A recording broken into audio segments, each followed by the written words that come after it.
Another great one right here.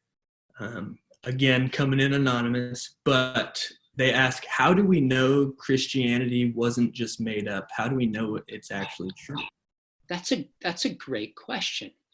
Now, I want you to take a step back and think for a second.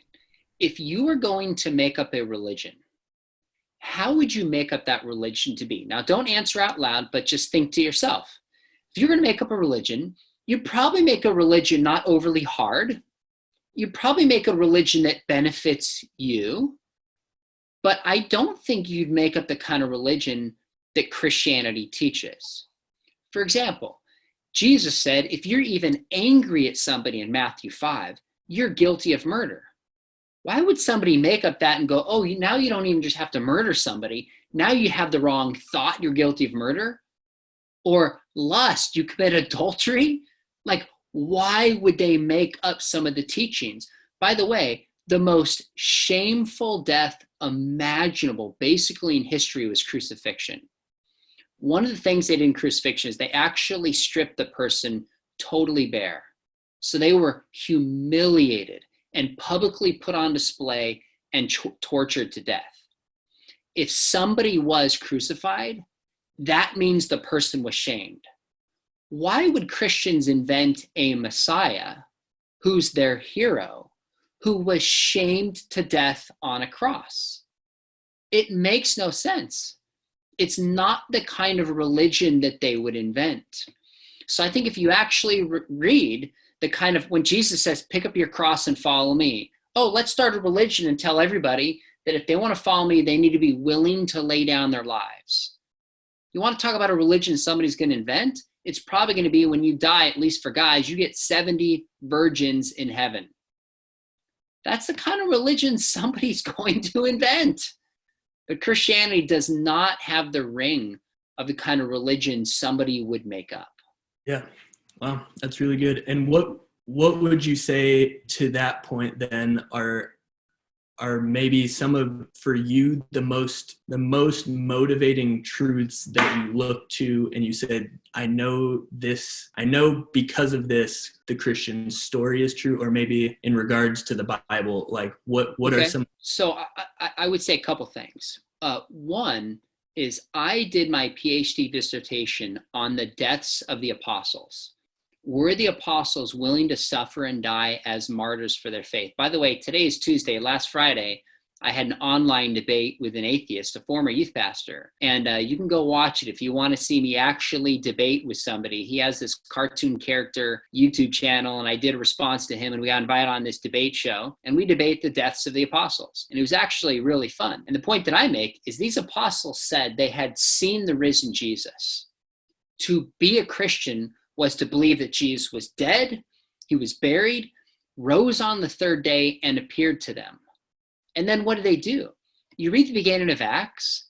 In Acts chapter 4, they go out preaching. They get threatened. They get beaten. Eventually, they're thrown in prison. And they're told, just stop preaching Jesus, and we'll let you live.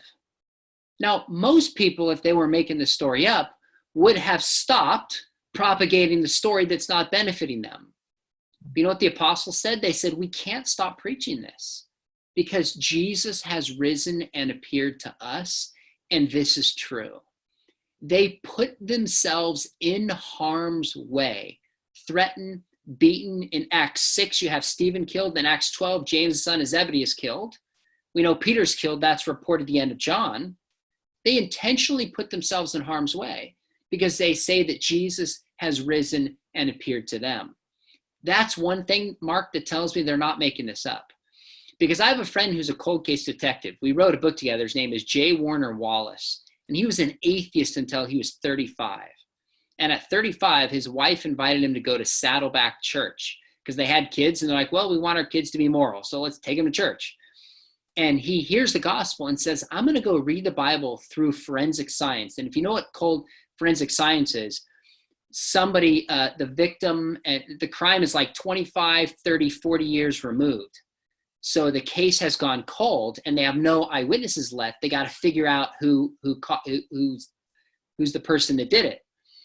And he starts studying the Bible and realizes, oh my goodness, the Gospels are like reliable testimony. This is actually real. He's never lost a case in 25 years, now 30 years of being a cold case detective, never lost a case. And he said to me, he said, people lie and commit crimes for 3 reasons. Are you ready? Sex and lust, power, or money. Power, sex, and money are one of the 3 reasons, or all of them, why people commit crimes. Look at the apostles. It wasn't about power. Jesus said, if you want to be first, you have to be last. It wasn't about sex. Jesus wasn't married, and he only treated women with dignity and honor and respect. It wasn't about power, sex, or money. Jesus died with the clothes on his back, and he said to serve the poor.